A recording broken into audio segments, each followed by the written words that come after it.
Hey guys, I'm back with Harry Potter and the Sorcerer's Stone, Chapter 4, which is called The Keeper of the Keys. Boom! They knocked again. Dudley jerked awake. "Where's the cannon?" he said stupidly. There was a crash behind them, and Uncle Vernon came skidding into the room. He was holding a rifle in his hands. Now they knew what had been in the long, thin package he had brought with them. "Who's there?" he shouted. "I warn you, I'm armed." There was a pause. Then, smash! The door was hit with such force that it swung clean off its hinges and with a deafening crash landed flat on the floor. A giant man was standing in the doorway.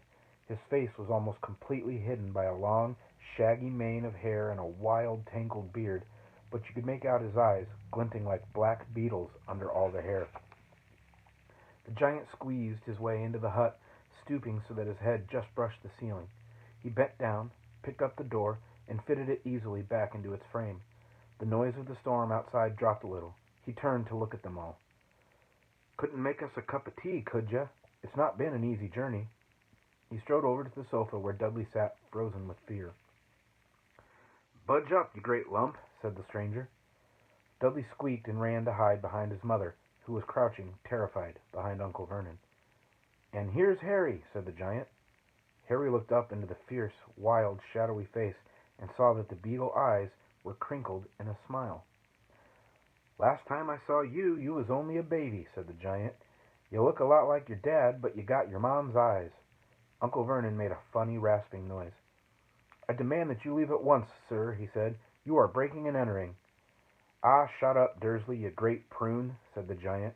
He reached over the back of the sofa, jerked the gun out of Uncle Vernon's hands, bent it into a knot as easily as if it had been made of rubber, and threw it into the corner of the room. Uncle Vernon made another funny noise, like a mouse being trodden on. "Anyway, Harry," said the giant, turning his back on the Dursleys, "a very happy birthday to you. Got summat for you here. I might have sat on it at some point, but it'll taste all right." From an inside pocket of his black overcoat he pulled a slightly squashed box. Harry opened it with trembling fingers. Inside was a large, sticky chocolate cake with "Happy Birthday, Harry" written on it in green icing. Harry looked up at the giant. He meant to say thank you, but the words got lost on the way to his mouth, and what he said instead was, "Who are you?" The giant chuckled. "True, I haven't introduced myself. Rubeus Hagrid, keeper of keys and grounds at Hogwarts." He held out an enormous hand and shook Harry's whole arm. "What about that tea, then, eh?" he said, rubbing his hands together. "I'd not say no to something stronger if you got it, mind." His eyes fell on the empty grate with the shriveled chip bags in it, and he snorted. He bent down over the fireplace. They couldn't see what he was doing, but when he drew back a second later, there was a roaring fire there. It filled the whole damp hut with flickering light, and Harry felt the warmth wash over him as though he'd sunk into a hot bath. The giant sat back down on the sofa, which sagged under his weight, and began taking all sorts of things out of the pockets of his coat: a copper kettle, a squashy package of sausages, a poker, a teapot, several chipped mugs, and a bottle of some amber liquid that he took a swig from before starting to make tea. Soon the hut was full of the sound and smell of sizzling sausage.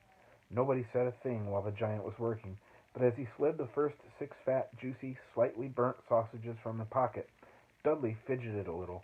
Uncle Vernon said sharply, "Don't touch anything he gives you, Dudley." The giant chuckled darkly. "Your great puddin' of a son don't need fattening any more, Dursley. Don't worry." He passed the sausages to Harry, who was so hungry he had never tasted anything so wonderful, but he still couldn't take his eyes off the giant. Finally, as nobody seemed about to explain anything, he said, "I'm sorry, but I still don't really know who you are." The giant took a gulp of tea and wiped his mouth with the back of his hand. "Call me Hagrid," he said. "Everyone does. And like I told you, I'm keeper of keys at Hogwarts. You'll know all about Hogwarts, of course." No," said Harry. Hagrid looked shocked. "Sorry?" Harry said quickly. "Sorry?" barked Hagrid, turning to stare at the Dursleys, who shrank back into the shadows. "It's them as should be sorry. I knew you weren't getting your letters, but I never thought you wouldn't even know about Hogwarts, for crying out loud. Did you never wonder where your parents learned it all?" "All what?" asked Harry. "All what?" Hagrid thundered. Now wait just 1 second. He leapt to his feet. In his anger, he seemed to fill the whole hut. The Dursleys were cowering against the wall. Do you mean to tell me, he growled at the Dursleys, that this boy, knows nothing about anything? Harry thought this was going a bit far. He had been to school, after all, and his marks weren't bad. I know some things, he said. I can, do math and stuff. But Hagrid simply waved his hand and said, about our world. I mean your world, my world, your parents' world. What world? Hagrid looked as if he was about to explode. Dursley, he boomed. Uncle Vernon, who had gone very pale, whispered something that sounded like Mimble Wimble. Hagrid stared wildly at Harry. But you must know about your mom and dad, he said. I mean, they're famous. You're famous. What? My mom and dad weren't famous, were they? You don't know. You don't know. Hagrid ran his fingers through his hair, fixing Harry with a bewildered stare. You don't know what you are, he said finally. Uncle Vernon suddenly found his voice. Stop, he commanded. Stop right there, sir. I forbid you to tell the boy anything. A braver man than Vernon Dursley would have quailed under the furious look Hagrid now gave him. When Hagrid spoke, his every syllable trembled with rage. You never told him? Never told him what was in the letter Dumbledore left for him? I was there. I saw Dumbledore leave it, Dursley. And you've kept it from him all these years? Kept what from me? Said Harry eagerly. Stop! I forbid you! Yelled Uncle Vernon in panic. Aunt Petunia gave a gasp of horror. Ah, go boil your heads, both of you, said Hagrid. Harry, you're a wizard. There was silence inside the hut. Only the sea and the whistling wind could be heard. I'm a what? Gaped Harry. A wizard, of course, said Hagrid, sitting back down on the sofa, which groaned and sank even lower. And a thumpin' good 'un, I'd say, once you've been trained up a bit. With a mum and dad like yours, what else would you be? And I reckon it's about time you read your letter.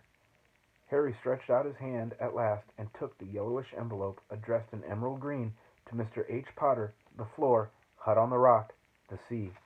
He pulled out the letter and read, Hogwarts School of Witchcraft and Wizardry. Headmaster Albus Dumbledore. Order of Merlin, First Class, Grand Sower, Chief Warlock, Supreme Mugwump, International Confederation of Wizards. Dear Mr. Potter, we are pleased to inform you that you have been accepted at Hogwarts School of Witchcraft and Wizardry. Please find enclosed a list of all necessary books and equipment. Term begins on September 1st. We await your owl by no later than July 31st. Yours sincerely, Minerva McGonagall, Deputy Headmistress. Questions exploded inside Harry's head like fireworks, and he couldn't decide which to ask first. After a few minutes, he stammered, What does it mean, they await my owl? Gallopin' Gorgons, that reminds me, said Hagrid, clapping a hand to his forehead with enough force to knock over a cart horse, and from yet another pocket inside his overcoat he pulled an owl, a real, live, rather ruffled-looking owl, a long quill, and a roll of parchment. With his tongue between his teeth, he scribbled a note that Harry could read upside down. Dear Professor Dumbledore, given Harry his letter, taking him to buy his things tomorrow. Weather's horrible. Hope you're well. Hagrid. Hagrid rolled up his note, gave it to the owl, which clamped it in its beak and went to the door, and threw the owl out into the storm. Then he came back and sat down as though this was as normal as talking on the telephone. Harry realized his mouth was open and quickly closed it. Where was I? Said Hagrid, but at that moment Uncle Vernon, still ashen-faced but looking very angry, moved into the firelight. He's not going, he said. Hagrid grunted. I'd like to see a great muggle like you stop him, he said. A what? Harry interrupted. A muggle, said Hagrid. It's what we call non-magic folk like them. And it's your bad luck you grew up in a family of the biggest muggles I ever laid eyes on. We swore when we took him in we'd put a stop to that rubbish, said Uncle Vernon. Swore we'd stamp it out of him. Wizard indeed. You knew, said Harry. You knew I'm a wizard? Knew? Shrieked Aunt Petunia suddenly. Knew? Of course we knew. How could you not be, my dreaded sister being what she was? Oh, she got a letter just like that and disappeared off to that school and came home every vacation with her pockets full of frog spawn, turning teacups into rats. I was the only one who saw her for what she was, a freak. But for my mother and father, oh no, it was Lily this and Lily that. They were proud of having a witch in the family. She stopped to draw a deep breath and then went ranting on. It seemed she had been wanting to say all this for years. Then she met that Potter at school, and they left and got married and had you, and of course I knew you'd be just the same, just as strange, just as abnormal. And then, if you please, she went and got herself blown up, and we got landed with you. Harry had gone very white. As soon as he found his voice, he said, "Blown up? You told me they died in a car crash." "Car crash!" roared Hagrid, jumping up so angrily that the Dursleys scuttled back to their corner. "How could a car crash kill Lily and James Potter? It's an outrage, a scandal. Harry Potter not knowing his own story when every kid in our world knows his name." "But why? What happened?" asked Harry urgently. The anger faded from Hagrid's face. He looked suddenly anxious. "I never expected this," he said in a low, worried voice. "I had no idea, when Dumbledore told me there might be trouble getting hold of you, how much you didn't know. Ah, Harry, I don't know if I'm the right person to tell you, but someone's gotta. You can't go off to Hogwarts not knowing." He threw a dirty look at the Dursleys. "Well, it's best you know as much as I can tell you. Mind, I can't tell you everything. It's great mystery, parts of it." He sat down and stared into the fire for a few seconds, and then said, "It begins, I suppose, with a person called... But it's incredible you don't know his name. Everyone in our world knows." "Who?" "Well, I don't like saying the name if I can help it. No one does." "Why not?" "Galloping gargoyles, Harry. People are still scared. Blimey, this is difficult. See, there was this wizard who went bad. As bad as you could go. Worse. Worse than worse. His name was..." Hagrid gulped, but no words came out. "Could you write it down?" Harry suggested. "Nah, can't spell it." "All right." "Voldemort." Hagrid shuddered. "Don't make me say it again. Anyway, this wizard about 20 years ago started looking for followers. Got 'em, too. Some were afraid, some just wanted a bit of his power, 'cause he was getting himself power all right. Dark days, Harry. Didn't know who to trust, didn't dare get friendly with strange wizards or witches. Terrible things happened. He was taken over. Of course, some stood up to him, and he killed 'em. Horribly. One of the only safe places left was Hogwarts. Reckon Dumbledore's the only one you know who was afraid of. Didn't dare try taking the school. Not just then, anyway. Now, your mum and dad were as good a witch and wizard as I ever knew. Head boy and girl at Hogwarts in their day. Suppose the mystery is you know who never tried to get 'em on his side before. Probably knew they were too close to Dumbledore to want anything to do with the dark side. Maybe he thought he could persuade him. Maybe he just wanted him out of the way. All anyone knows is he turned up in the village where you was all living on Halloween 10 years ago. You was just a year old. He came to your house and Hagrid suddenly pulled out a very dirty, spotted handkerchief and blew his nose with a sound like a foghorn. "Sorry," he said, "but it's that sad. Knew your mom and dad and nicer people you couldn't find. Anyway, you know who killed him. And then, and this is the real mystery of the thing, he tried to kill you too. Wanted to make a clean job of it, I suppose, or maybe he just liked killing by then, but he couldn't do it. Never wondered how you got that mark on your forehead? That was no ordinary cut. That's what you get when a powerful evil curse touches you. Took care of your mom and dad and your house even, but it didn't work on you, and that's why you're famous, Harry. No one ever lived after he decided to kill him. No one except you, and he'd killed some of the best witches and wizards of the age. The McKinnons, the Bones, the Pruitts, and you was the only a baby, and you lived." Something very painful was going on in Harry's mind. As Hagrid's story came to a close, he saw again the blinding flash of green light, more clearly than he had ever remembered it before. And he remembered something else, for the first time in his life.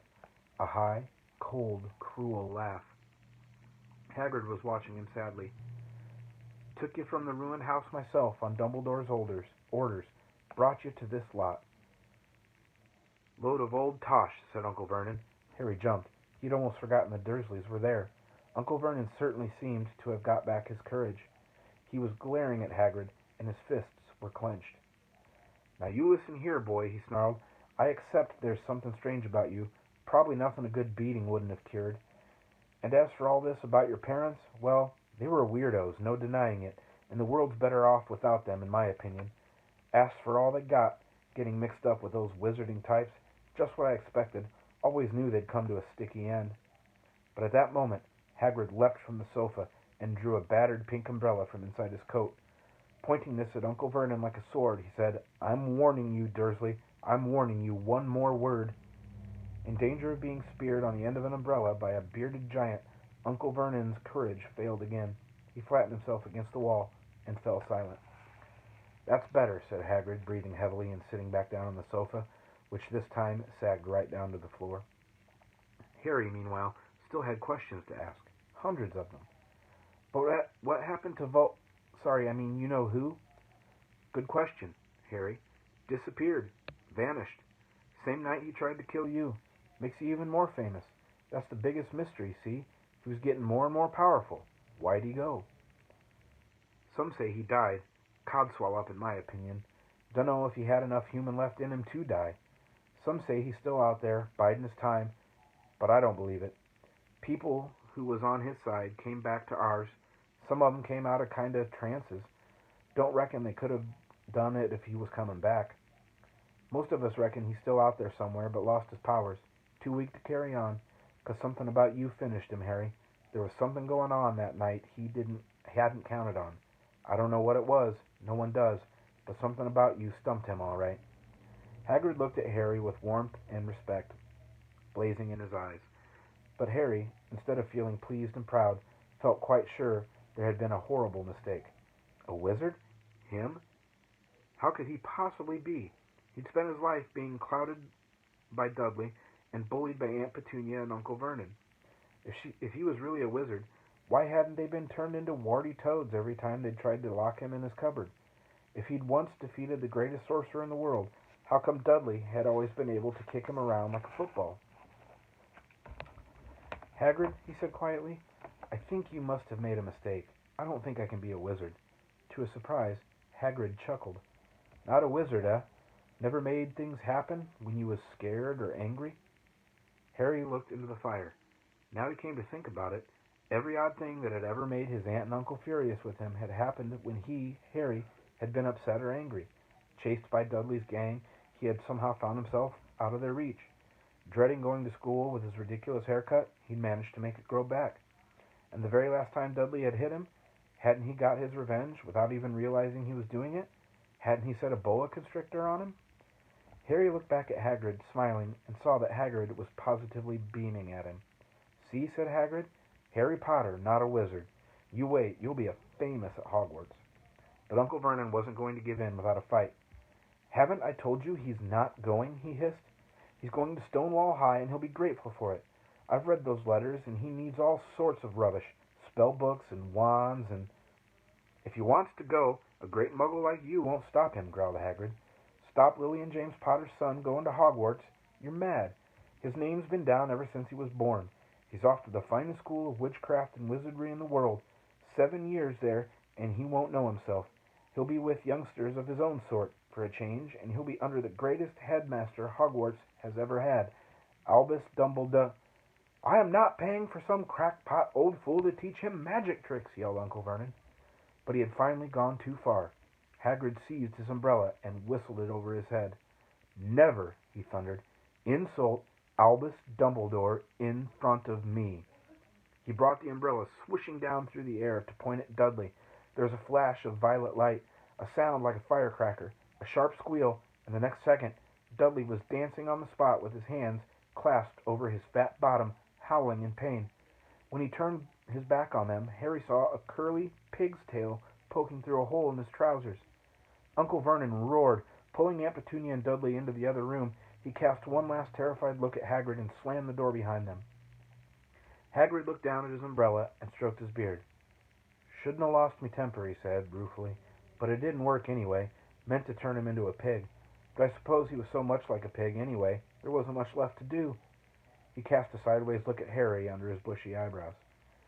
"Be grateful if you didn't mention that to anyone at Hogwarts," he said. "I'm, not supposed to do magic, strictly speaking. I was allowed to do it a bit to follow you and get your letters to you and stuff. One of the reasons I was so keen to take on the job. Why aren't you supposed to do magic? Asked Harry. Oh, well, I was at Hogwarts myself, but I got expelled, to tell you the truth. In my third year, they snapped my wand in half and everything, but Dumbledore let me stay on as gamekeeper. Great man, Dumbledore. Why were you expelled? It's getting late and we've got lots to do tomorrow, said Hagrid loudly. Gotta get up to town and get all your books and that. He took off his thick black coat and threw it to Harry. You can kip under that, he said. Don't mind if it wriggles a bit. I think I still got a couple of dormice in one of the pockets. That's it for Chapter 4.